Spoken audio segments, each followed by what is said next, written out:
football, you have to study tapes, you work out, you do all these things in addition to going to school. If I'm going to school for football, I'm probably trying to make it to the NFL. Are you shooting for the Olympics? Yeah, definitely like sponsorship or Olympics, something that's, I think, especially in track and field, just like wearing the USA uniforms, that's probably the biggest thing ever. What's up, guys? This week we have myself and Mike Poe having a conversation. Former fastest man in America, college athlete, and now real estate agent and father. We talk about what it's like to live in Hawaii, to try to perform at the highest level. Keep swinging, comment, like, and subscribe, and join us next week.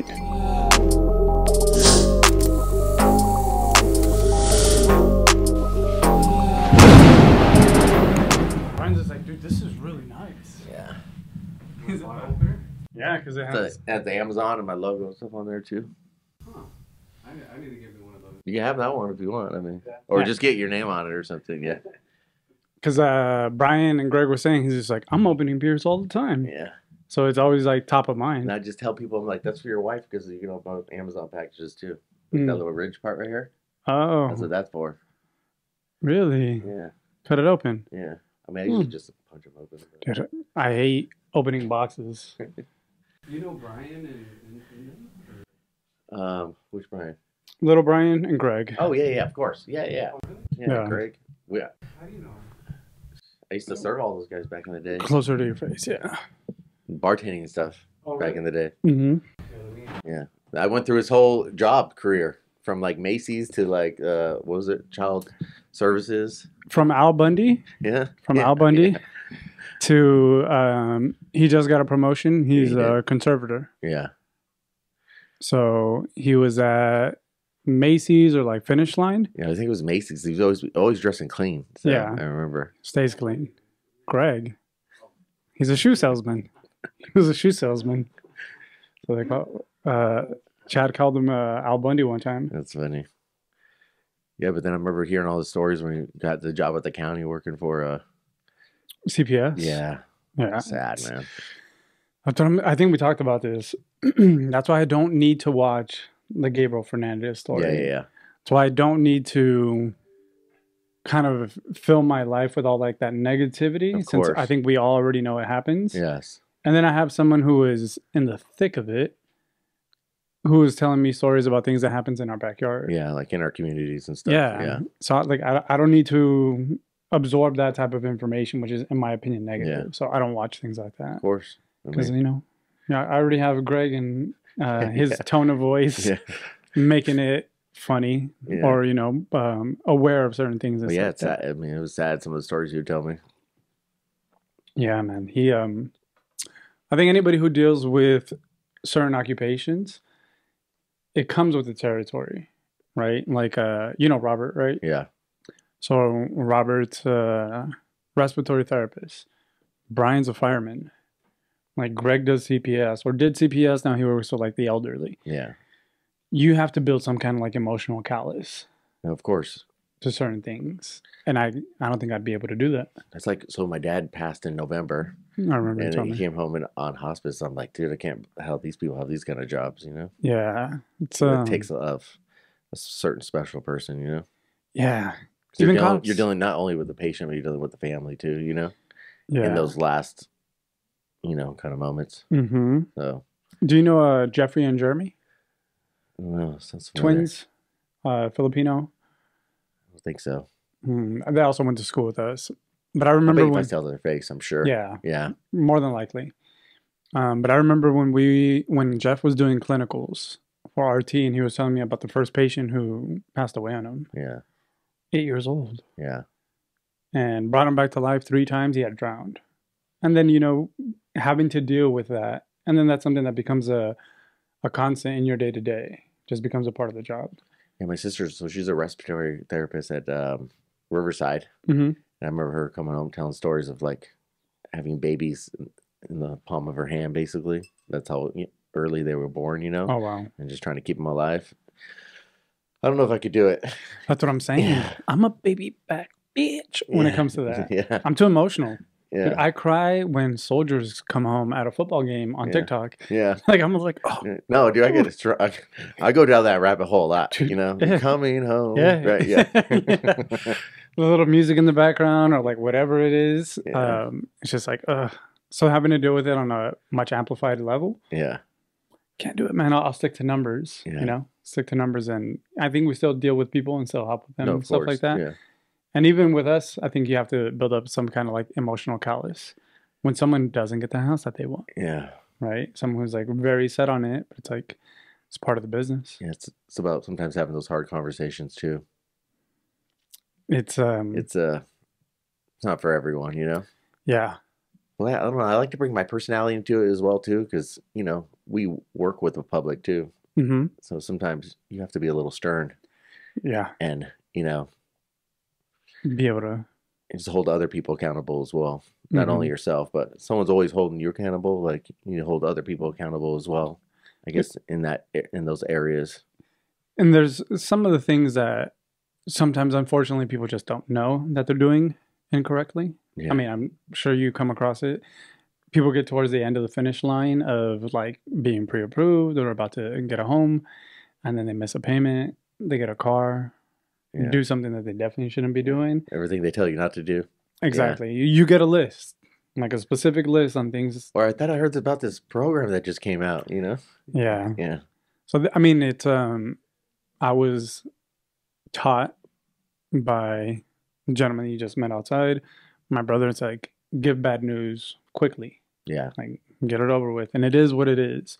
As long as you're trying to do and you've done and completed and held up your end of the bargain and have done everything within your power, you shouldn't feel bad if things don't pan out the way that they do. This comes into play, at least in the real estate industry. It's like when we do inspections, say you're representing a buyer, that like you have to have that conversation before we go do an inspection. Like this is nothing's gonna here is gonna be perfect. You're not buying. I mean, even brand new homes have problems. Don't get me wrong, but you're not buying a brand new home. Yeah. That just got built this year. Things maybe 23 years old might have some issues. It happens. Yeah. So Yeah. But you have speaking of kids, because I know we're talking about kids, you have one now? yeah, just one One boy or girl? boy. How He old? just turned 2 in December. How's that right now? I mean, it's I don't know. It's like definitely a great experience, but it's difficult at times. Yeah. Yeah. But I mean, it's like a love as a man. It's a love that is unconditional and you can't really explain. Mm-hmm. I don't know if that makes sense, but It's what I think a lot of people will tell you, and it sounds repetitive. It sounds stereotypical. Yeah. It sounds cliche. I haven't been able to experience Yeah. it, but I think there's nothing that can compare to. It's just like it's what everybody's telling you. yeah. It's all the things that they say in movies that you hear people say. You won't be able to experience it until it happens, but it's exactly what it is. I'm like, why is he always so happy? Like, All the time. yeah, you wake up and you're just happy. Like, Bro, if my dad was the fastest man in America at some point, no, Prefontaine, dude. no, I wish. Have you seen that movie? Of course. That was like my to go watch before races Really? back in the day. Yeah. Hmm. Because there was Prefontaine and then there was There was like 2 of them. That's right. The Yeah. second one. Yeah.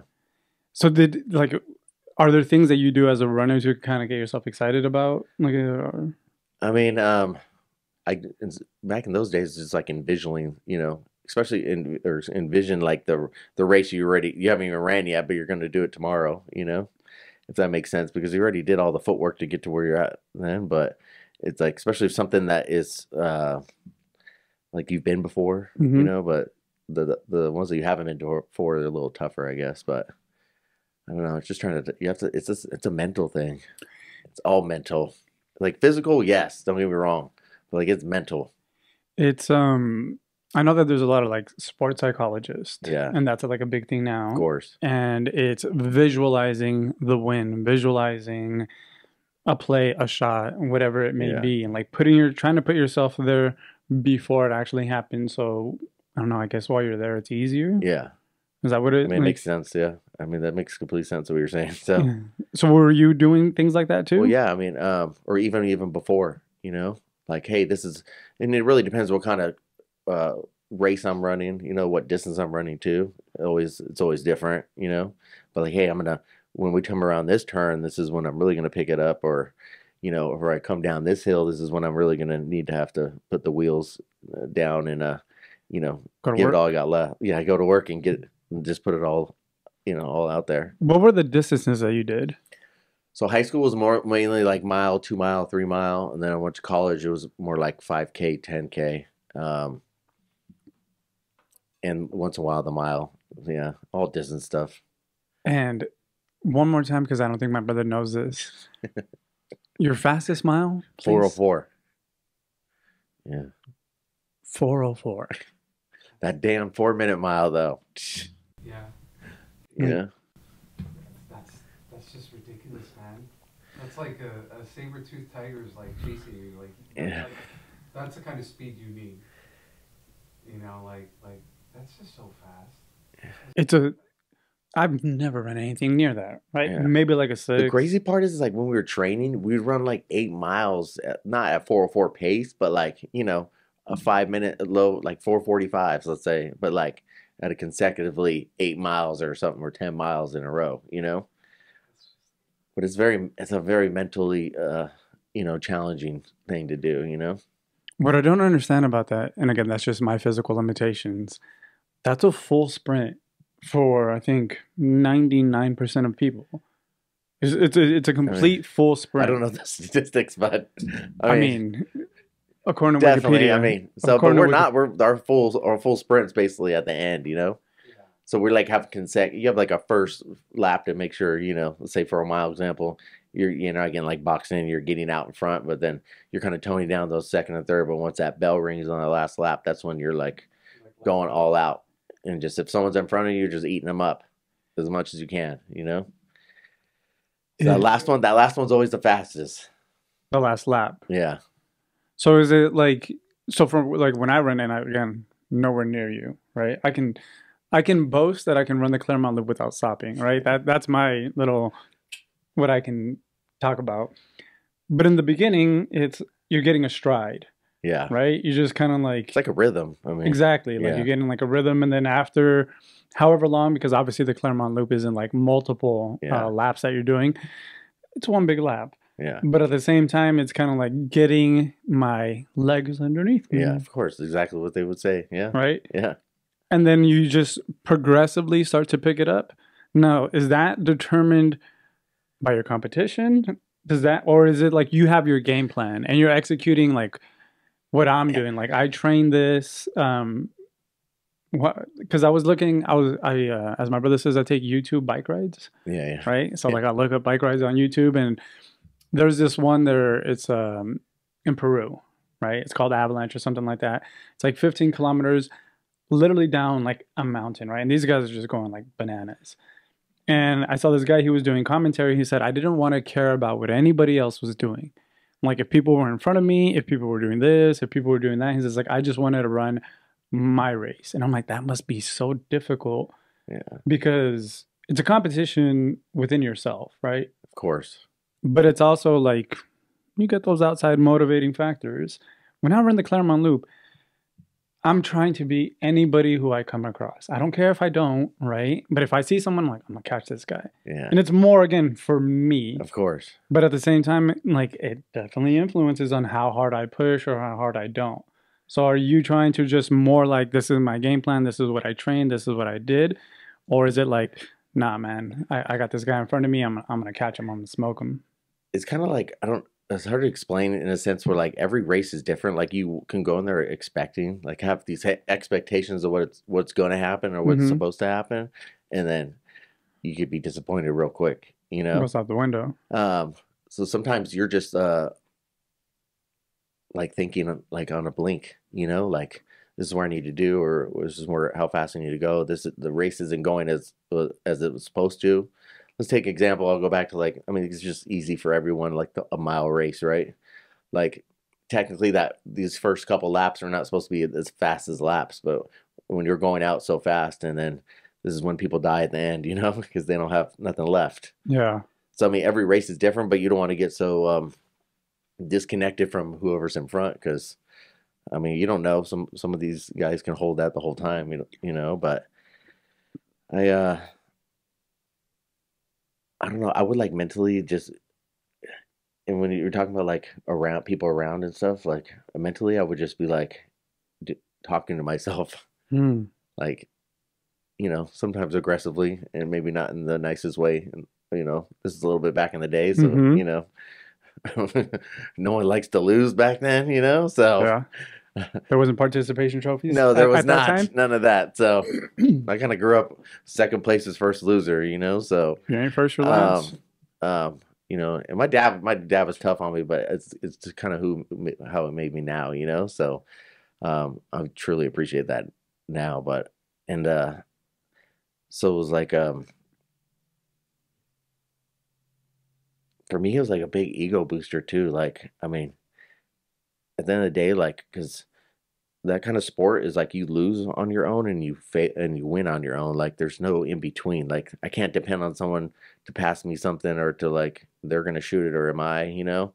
And so it's definitely not a glorified sport. Don't get me wrong. I think back in now, I'm like I should have played a different sport, something that was way cooler, you know. But Is it a team sport? Because I know you guys have, I mean, certain aspects of it, like a relay, right? yeah, which But is it's more an individual no, sport. for sure.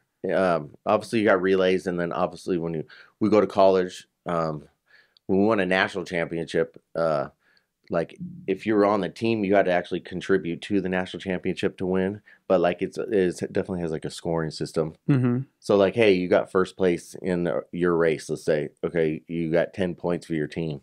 You know, or like you know, maybe you got fifth or something. So you got like 3 points or something. Really? So I mean, it could be a team sport, but I mean, after like all the high school, college stuff, it's you're all by yourself. I mean, it's an individual sport. See, in the, because I don't know too much about it, right? I know you guys run, right? But when I did, when I started getting into biking a little bit more, I know how to ride a bike, but I didn't know, and I know how to switch gears, Yeah, yeah, but I didn't know everything that went into it, right? So like I had bought a bike and then I just messed around on it by myself, went on the trail a few times, but then I started riding with people who knew how to ride. And I was just like, oh, like drafting, or when do you switch gears, or what gears are you going to be in? And then I started watching a race, and I'm like, why does it say that these people are in teams? Like Lance Armstrong is part of a team, and I'm like, I thought this was individual, but there's stages, and then you know, yeah, like certain sections or whatever it may be. So as a team, they can advance. Or you have someone who's going to like slingshot you up in the front, and you're going to do a certain part of the race. Is it like that on? Not really. With it? I No. was just thinking, I wish somebody would slingshot me up in the front. Yeah, it's basically just like I mean, because you when it came to the team, it was just like you're joining forces with like all your field events, your sprinters, your distance runners, and basically it's like what points they score in their individual like race. So that's like you know, I mean obviously there might be multiple of us at one point in the same race, but So the same thing with Ricky Bobby, right? yeah, Just like you have a teammate, and I'm like, how are you guys on teams? yeah, Like, isn't one of you guys just trying to win? yeah. But Because at the end of the day, once we got that finish line, started to erupt. I was just, I mean, it's you or me, right. you know? So both of you guys could essentially be competing in the same race. Yeah, of course. Even though you're from the same school, the Yeah. same team, or Yeah. whatever it is. Oh, I would trip my teammate. Yeah, for I sure. mean, there's been things that have happened. I've had personal experiences of things. So, Really? oh man, do I have to bring this up? No, No, just absolutely kidding. not. High school. I'll give you an example. Etowanda versus Rancho back in the day. It was at Rancho, and I think I was a junior at the time, but there's no way any of those guys were ever going to beat me, and so they knew they got out fast. I think this was on the 2 mile, I believe, at the time, and these guys tried to trip me and take me off the track. Oh, wow. But thank God I think her name was Kern. She was a security Coach guard at Etowanda, and then she yanked him off the track. We almost caused a riot that day. Dude, It's crazy. she hated that guy over there. Tried to fight him Oh, at a really? football game. Yeah. Yeah. Yeah.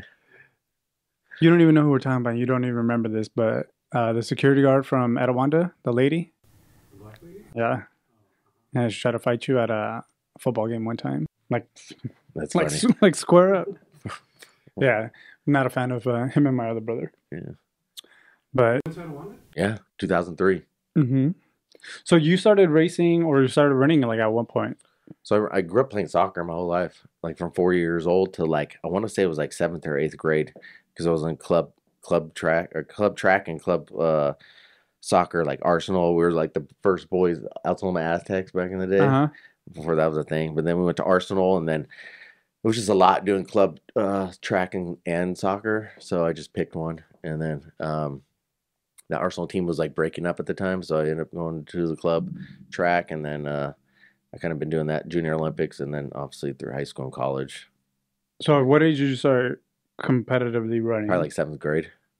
Oh, okay. Yeah, yeah, because I was kind of doing both, but I think Junior Olympics started it all was like in 7th grade. So prior to 7th grade, you were already still like running and playing soccer? Yeah, but I mean, I was still trying to do both, but nothing like. I didn't guess know- I didn't really have a focus on one, you know.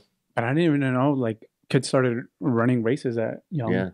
Oh, they're like now. I mean, even now, dude, you could be like 5 years old. And start Yeah. doing track? Yeah, because they have clubs. Like I know they have like AAU out there. I'm not sure when they start, but then like the Junior Olympics and stuff. And what got you, or like as a little kid, you just like running I around? had a or lot of what? energy. I mean, it was I needed to focus that energy somewhere. Because Your- I don't know, you know, back then it was like, hey, your son has a lot of energy. Maybe we should put him on medication, you Yeah. know? And my parents were like, how about no? And then we'll just put him in some sports, you know? Yeah. So I had a little bit too much energy. I wish I still had some of that, but So then like tire this little guy out right now. yeah, exactly. Did your parents run or play sports or No, anything like that? not really. No? My dad played a little football in like high school and stuff. And then got into a car accident. My mom played basketball when she was younger, but Mm. we have no idea where, you know, Was that attention? where it came from, I guess. And you started running at like 7th grade. Yeah, And then just stuck with it. yeah. And then how does like the qualifications or like that rankings? Because I remember again, you're 2 years older than I am, 3 years older than I am. Yeah. Right? 2003, yeah. Just hearing on the intercom again that you had to run a race or like, and I don't know if you were the fastest man. Was I in school with him? Yeah. Probably. You don't know how to, he literally just said he graduated in 2003. When did you graduate? I remember that white boy. Yeah. Yeah. Little red shorts. Yes. Yeah. Never had a shirt on. Probably Correct. not. Yeah. Yes. All of a sudden, it's coming back. Everyone's driving by me after school like, why are you running for fun? Ah. I'm Victoria. I Yeah. know. All of a sudden, it's coming back. I Mhm. know who you are. How much older? Are you older than me or you're younger than me? I'm 02. Okay. Yeah. Yeah. So you were like with Jason Dowd and Ryan Ramey and all those guys. Those guys like played basketball or football, but they also ran track too. Chris Fleming and I remember. Tyler Lindler. Oh yeah, Tyler. yeah. What am I? What about Sunderland too? Donald Sunderland? No, you know our at the time he was our athletic director. His brother Kyle Sunderland. He was a 02. He was like my 800 guy, but he played football too. Okay. I remember Kyle. Yeah. Who's a cop? Or who's a cop? I don't. No, I think he went to. I think you're thinking about Matt's little brother. Or I'm sorry. Yeah, Matt's little brother. I don't remember. I don't remember much. Yeah, you're good. I don't blame you. As he's saying it. I don't really either because honestly, there was like a switch went on in my head, and like when I was a junior, Yeah. and I was like, dude, I got to get a ticket out of here. Like because school, I mean, like because I was completely opposite of what the normal like cross country or distance runner was. They like straight A's. Yeah, yeah, They're like yeah, very. yeah. I don't know. I was just a little bit of a rebel and a little bit against the whole system. I was just trying to. Prefontaine. I was just trying to match my SAT to my GPA. That's it. Yeah, man, school, I wish I would have paid attention. I wish I would have tried. I think I skated. I just skated so much on just innate talent. I think a lot of us did. Yeah.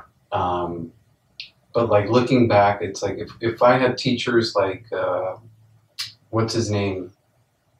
Neil deGrasse Tyson. If I had a teacher like Neil deGrasse Tyson talking to me about science, I would be so into it. If I had Bill Nye, If I had as Bill a Nye teacher? as my teacher, I'd be so into it. But a lot of them don't do that, right? And so there was like certain teachers at Etowanda that really did see my potential, and they treated me as the child with great potential versus who I was at the time. And you know, looking back, there's just certain things that I'm like, again, I wish I would have paid attention, but you know, those are just things of childhood. Yeah, but now we're an adults. We look back at it. It looks like they're. I mean, we know they're overworked and underpaid. Let's just be real. 100%. Like, I mean, It's like, I'm sorry, but like, so my 8th grade teacher, I was her first year at Summit. Let's say Miss Griffin. I mean, I made that lady's life hell. You know, because I just had always outburst and just like had a lot of energy and I was getting kicked out and like, hey, go run around the playground or something. You know, but like today, like I'm still like. I'm so tight with it. I mean, I like see what she's done for me then, like, and I appreciate it more now, you know. 100%. But it's just, I mean, yeah, it's just, I mean, it's a different breed back then too. It's weird how there's usually like a stark contrast of the teachers who genuinely like cared and were like empathetic and not necessarily motherly, but like, you know, of like course. want like the best for like the kid and stuff like that. And you do it a certain way. And those other teachers is like, why are you teaching? It's like, why are you here? And so like Yeah. you're grumpy or like whatever it may be. And like that person is not getting the full experience of what learning can and should be. Yeah. Because I had some really good teachers. At Etowanda, I had, I could say 2 in particular, Mr. Ryerson. He was new, I think, like my sophomore year. Dude, he was, you know how they had sent out a satellite into orbit, and it would communicate a certain sentence or whatever it was in every single language, right, for aliens. But he worked on that project before he was a teacher. That's cool. He was working on his master's project while I was in school, and he did his final project or his thesis or something like that on me. It happened. He needed to do it on a student. Came to the house. And I remember him talking to my parents, and he's like, you know, he's a good kid, this, and that, tests well, all kinds of stuff. And I was just like, thank God. Yeah. He's like, never does homework though. And I was Yeah. like, because I would, you know, my parents asked me, like, did you do your homework? I'm like, oh, I did it in class. Yeah. I'm like, I didn't have any. And then come to my dinner table and out me in front of my parents. Yeah. And I was always late because I lived in Las Colinas in North Rialto. Yeah. I went all the way to Etowanda. I'm like, dude, I live far. He's just like, I'll take you to school. He's like, I live like a block away from here. And I was like, all right, relax. I'll show up on time. Yeah. But he was an English teacher. And I remember reading like Lord of the Flies in his class and things like that. It's a And great book, dude. Still. I bought it, or he bought it the other day, and I just reread it. I love that book. Yeah, it's great. It's They made a phenomenal. movie too, right? Yeah. Yeah, I there's remember like old movie on it. Yeah. Yeah. But I like this class. I like being in class. My problem was doing homework. I can retain information easily, especially if it's something that interests me, like if it's history or like certain books. I really enjoy that. I like learning. I like absorbing information. But you tell me to go home and write a paper, bro, not working for me. Like MLA format and like, nah. So I was. Don't forget to cite it. Yeah. Yeah, like works cited page. Yeah. It's like, no, that wasn't for me. And because I tested well, and that's what kind of kept my grades all right. But if I would have done homework and I would have done other stuff, it would have been different. And then you have other teachers. I remember I got kicked out of a junior government class. Like, teacher was just, again, I know I was a little dick, right? But certain teachers were really, really good and paid attention to you and, you know, kind of give you like acknowledgement or recognition of whatever it may be. And then there's other teachers that's like, why are you here? But that's I feel like high I got school. away with a lot of stuff. Just being, you know. Like what? Tell us right now. Just because I would always, I don't know, it would always be like, Michael never thinks before he acts, you know, all the time. That was like the number one thing that they'd be calling my parents for. It's just like because I've just burst out or, you know, it was Who always was like, your English teacher? oh man, Remember your English teacher? I don't remember. I remember my history teacher was a gentleman, kind of with a ponytail. I remember because that's one line. I remember. Oh man, God, so dude, I'm coming up on like 20 years anniversary. I don't remember. so long time. I think my history teacher was Mr. Hayes. Was it No, That was your 8th grade basketball coach that you threw your jersey at. No, that was Mr. Hamilton. You had Mr. Halle. I know that. Mr. Halle. I had Yeah. Mr. Halle. He looks like a Muppet. Yeah. Yeah. I like him.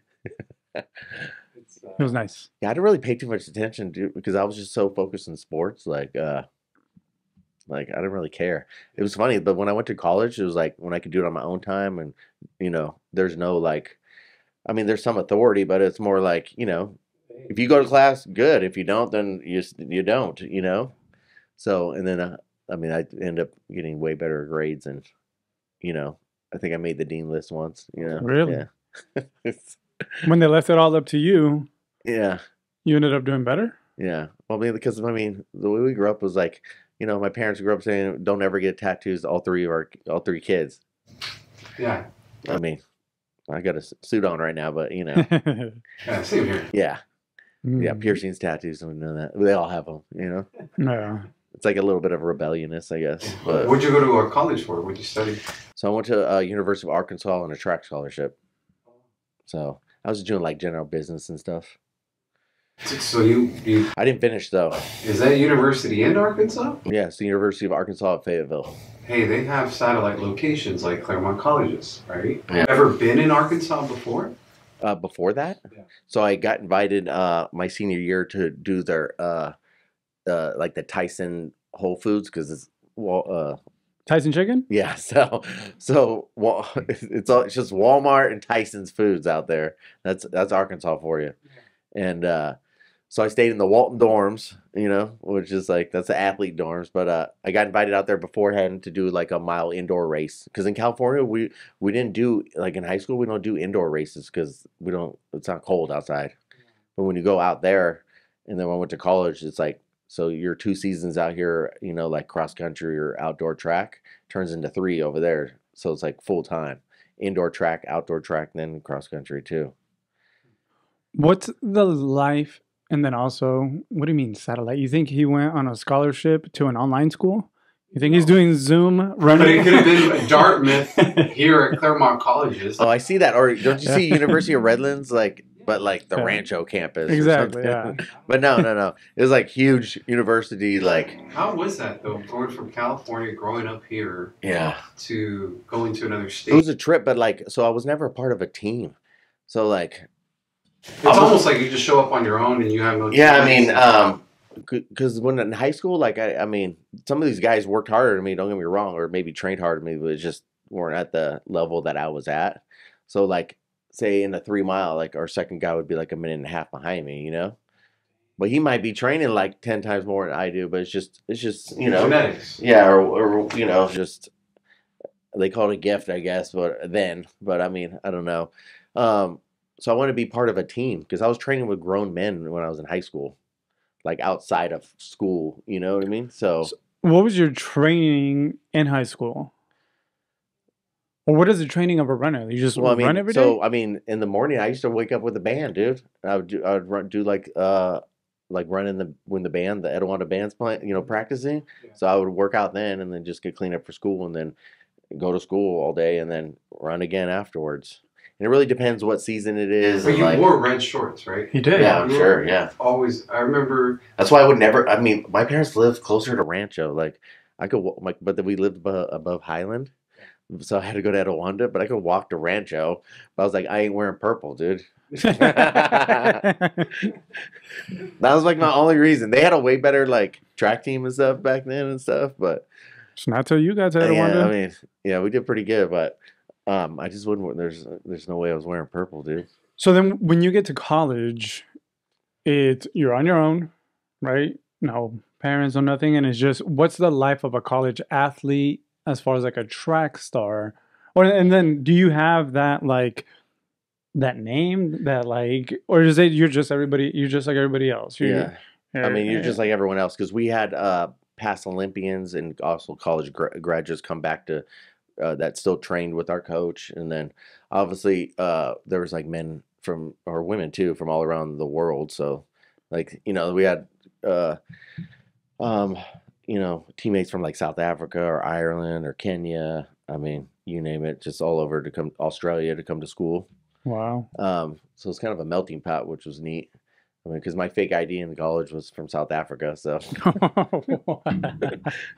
He's just like, I'm from Cape Cod. But I mean, basically, it was like you got up in the morning. Doesn't matter if it was rain or shining or snowing out there. It was like run 4 miles, and then we go to classes, and then we train again. It was like 2 days all the time, and obviously we trained specifically to sometimes what we're doing. Like if we're running 10K races, obviously we're running more distances, and then we would do like mile repeats and things like that, and but I mean, it was it was great because it was like our school is sponsored by Nike. I mean, once you drive into Fayetteville, it's called the track capital of the world. I had a masseuse on point all the time, and then also like chiropractor. And then anytime we need running shoes or whatever, we just go into the office and get them. So you just have basically, it's kind of like a job. No, for sure, and it's a business. Don't forget that too. Unfortunately. So I want to talk about that as well. So when someone is a college athlete, right? That's your job, right? Yeah. You wake up in the morning, you go train or you work out. You have stuff like football. You have study tape. You run whatever it is. You work out. You do all these things in addition to going to school. Yeah. How much of that kind of plays into you being a good student? Because you're so involved in being an athlete. And what do most people who are, again, like let's say if I'm going to school for football, I'm probably trying to make it to the NFL. Are you shooting for the Olympics? Is there like a goal that a lot of people who do track are shooting for? Which is definitely like sponsorship or Olympics, something that's, I think especially in track and field, just like wearing the USA uniforms, that's probably the biggest thing ever, Yeah. That's probably the biggest accomplishment you can get. It's like winning, a Super Bowl or NBA championship or something.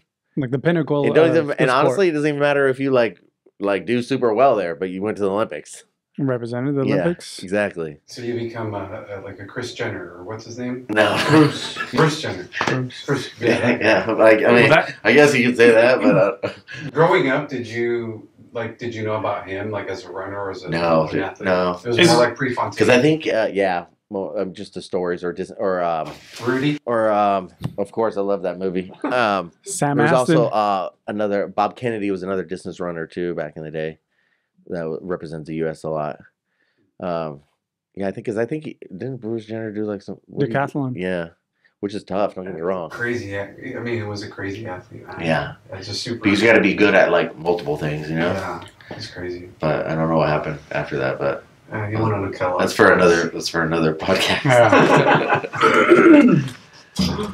So when you're going to school, you're training, and then is your focus like to get my education, to get sponsored, to at that age, education at the same time is not that, now that I look back on it, it probably should have been more of a focus, I guess. Because there's NFL players I went to school with that were in the same class I was. I think Peterson, I think he played for the Eagles. You had McFadden. Oh, really? Yeah. And then, but like, at first they put you in all these classes that don't really matter. It's just to coloring, make sure to keep recess, just finger painting. Yes, to make sure. General studies, what normal people already do on a daily basis. These got to teach you, but it's just basically to keep you eligible, and then obviously, but there's a lot of smart athletes too. I mean, don't get me wrong. And then, because the classes are real, but I just that place was definitely it was like football and track and field. Boom. Because over there it's different too. It's like they have huge fraternities and sororities and things. Were you in a fraternity? I was not, but went to a lot of them. The fraternity parties and stuff like that. And even like we're on the track team, so we just go anywhere. It was like being on the football team. Oh, you're on the football team, cool. You're on the track team, you may enter. So otherwise, get out, nerd. Yeah, and I don't. It's kind of a trip because I never saw this stuff out here. Do you have Letterman jackets in college, or is it just high school? No, it's just high school. Just high school. I'm sure some of them might, but yeah, yeah. Give me a Letterman jacket. I used to wear mine in high school when it was like 80 degrees out, just to let everybody know. yeah. Stand on everybody. Unfortunately, I'm it trying was to just design my own. yeah, Those jackets I like how they look. yeah. I still have mine. It's in my closet right now. Yeah, Really? yeah, Dude, you should wear it at the event that we have for the Cinco de Mayo. yeah. Oh, you were at the last event, right? Mhm. At the St. Yeah, Patrick's yeah. Day? How'd you hear about that? Oh, Ryan, my title okay, guy. cool. Yeah, Ryan Orr? yeah. Oh, okay, cool. Yeah. That's funny. It's just such a small world, you know, especially real estate. Yeah. How long have you been doing real estate? I think I just renewed my license last year, at the end of last year. So what, 5 years I think now, or 2017. It's a good time. Yeah, I like it because at the end of the day, like I don't know, I hate losing still. So it's like, you know, Competitive nature. yeah, and that's when like negotiations come in. I love that stuff, dude. Whether especially if I'm working for a buyer or it's a lot. It comes to more play when you're working with a buyer than a seller. I feel like because sellers have more power at the end of the day in that situation.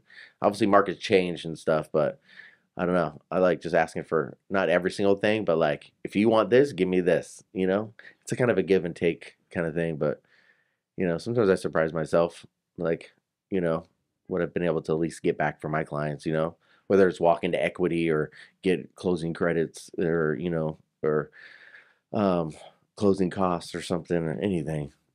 It's like, how much can I benefit my client? Of course. Like, what it's someone told me it's kind of like a lawyer, right? It's like whatever's on the table, they're gonna try to get it. Yeah, of course. And that's what they should be doing. And then for you guys, it's like it's in the best interest of my client to be able to try to get as much as I can. Yeah, and if you don't ask, then you don't. I mean, then you don't know. Like you can't be afraid to ask for something. You know, Closed mouth does not get fed. of course. Yeah, And then that competitiveness. Have you always been competitive? of course. Yeah. Even when I cannot like run or even play basketball, I hate losing still. Mm. I don't know. Just I'm like that kid. Like you probably wouldn't have fun with me growing up. Like if I'm losing, then I just want to leave. It's different now though, but Yeah, I think that's one of the things. I'm highly competitive, super competitive. So is Mike. You know, and earlier you were talking about how like that negative encouragement helped you when you were running, like the negative self-talk. That's 100% me. Like some people get pulled, you know, towards a goal, and then they always like push. So like I would just push myself. Like when I would run, it's like, what the F? Like why can't you complete this? Like it's just negativity because it's like it's how we got brought up with my dad. yeah, It's like let's go, like, or at least for me, right?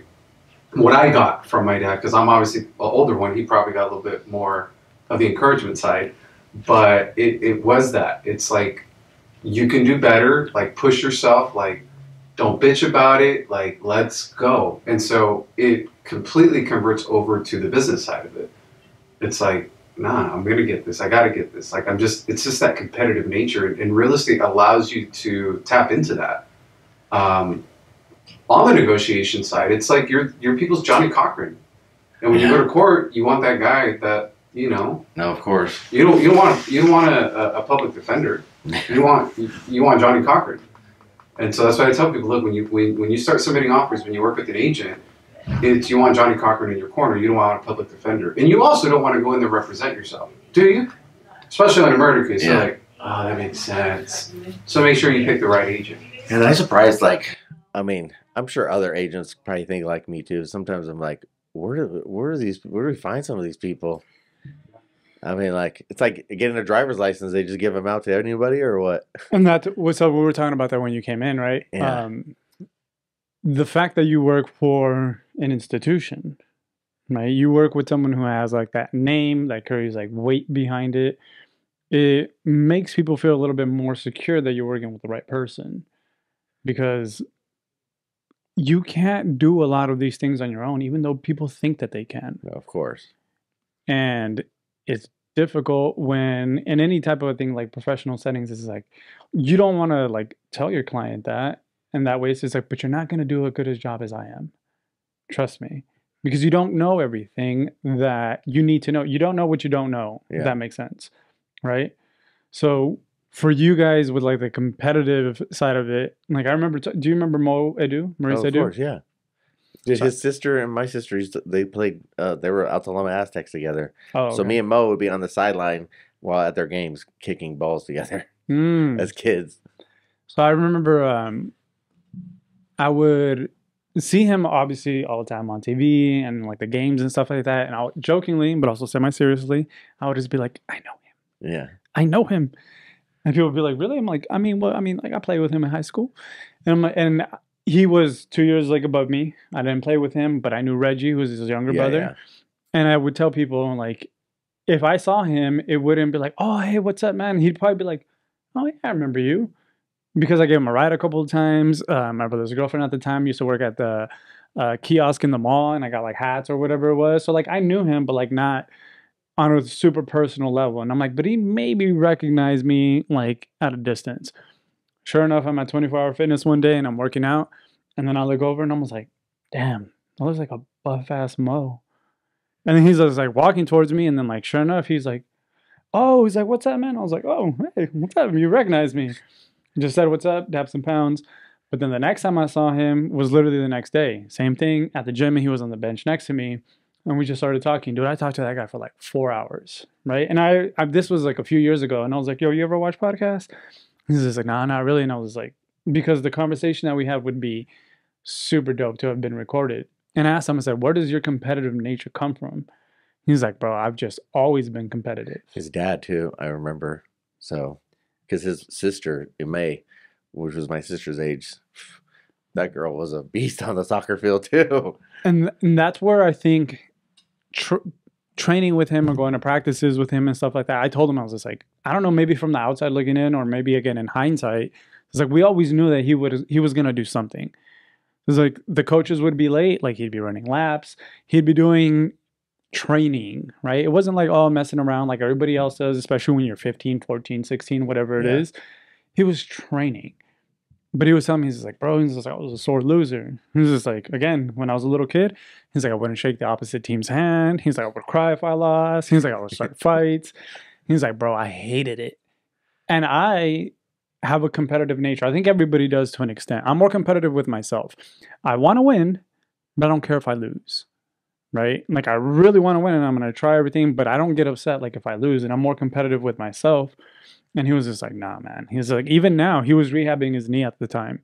He's just like, we're going to go play like 3v3. He's like with Reggie because his brother runs an academy. Okay. Yeah, Reggie and Mikey have an academy, right? I still think that World Cup goal was BS, but yeah, I don't want to talk about that one. Mm-hmm. I love World Cup, dude, when it comes around. So dude, yeah. I just remember that, oh my God, scored and they took it back. I was just, dude, yeah. Stupidest thing ever. It's rough as a fan and someone who knows. Yeah, exactly. So. But I remember telling him, and I said, that's how I knew, like, I played soccer, I enjoyed it, I liked it, but I never was just like, I want to be a soccer player when I grow up. That was never my thought process.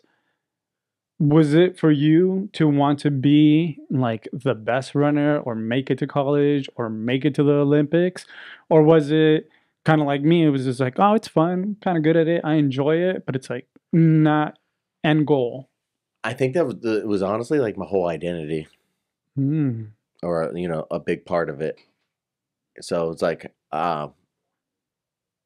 after it was over, I really didn't know like what direction I was going to go into, because in my mind I was convinced that I was going to do this like for the rest of my life. At what level, I have no idea, but it's like part of my identity, and like I've sacrificed so much even in my younger years, you know, or even in college and stuff. It was like, you know, we didn't get to go do those things that whatever normal people got to go do because, you know, you're making that we have a sacrifice. race tomorrow or something, you know?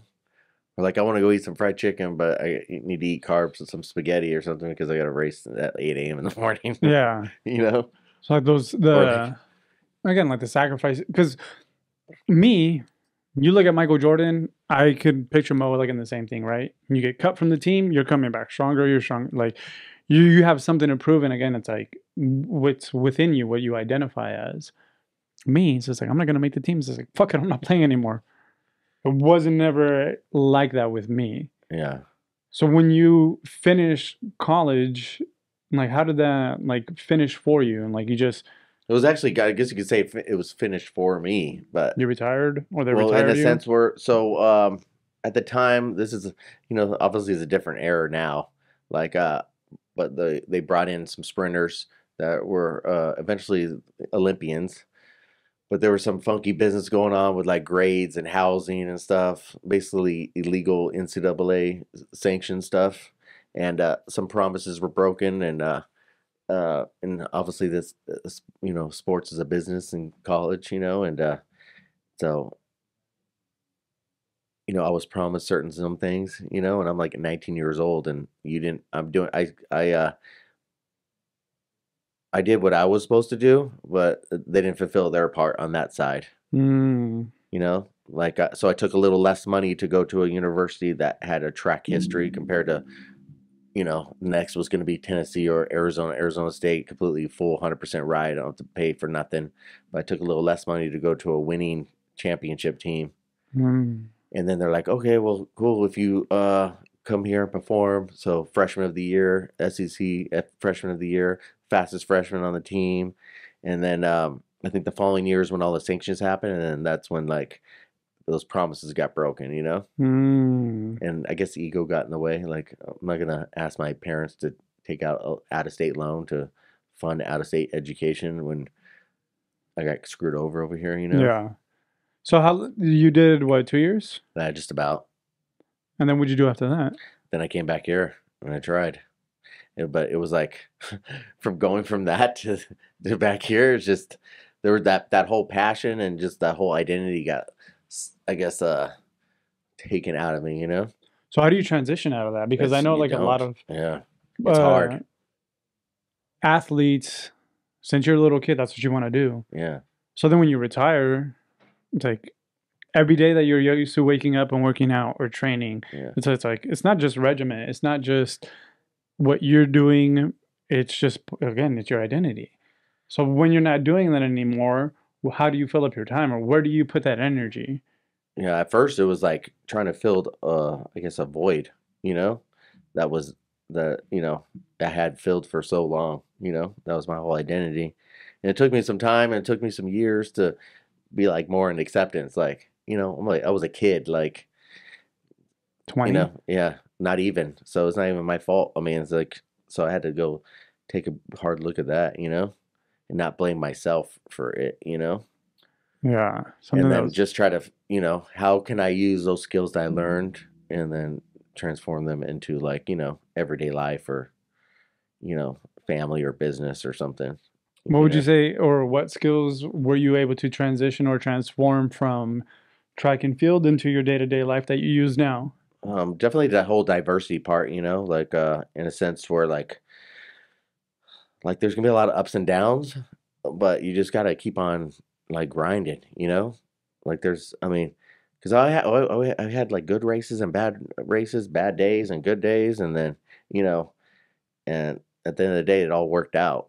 Mhm. It all happened to how it was supposed to happen or how God intended it to happen for me. Like it wasn't a complete waste.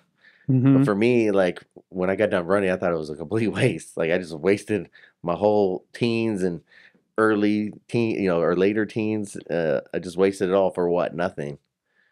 But I did actually accomplish some things, So how long did it take for you to change your perspective on that? Oh man, a while. Like, Yeah. yeah, I'm not gonna lie.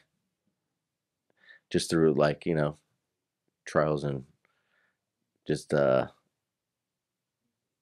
guess society as a whole. I know. Whatever you want, man. I know. Because it's like you're young and like you get done with playing sports and then it's like you're not doing it no more. So that's the whole party time. Mm-hmm. Now I missed out on so much. So time to it's catch like up. yeah, time to catch up. So and that definitely played a big role. In those early 20s and stuff. And then obviously I moved to Hawaii for 8 years and Oh, did you? I did, yes. I didn't know you went to Hawaii. Yeah, 8 years. Really? And I was like, I gotta get out of this place. Huh? You learn how to surf? Of course, or stand up paddle. I love the ocean, man. That's one spiritual place I love more than anything. Some people like the mountains, Some people like a quiet room, like the ocean.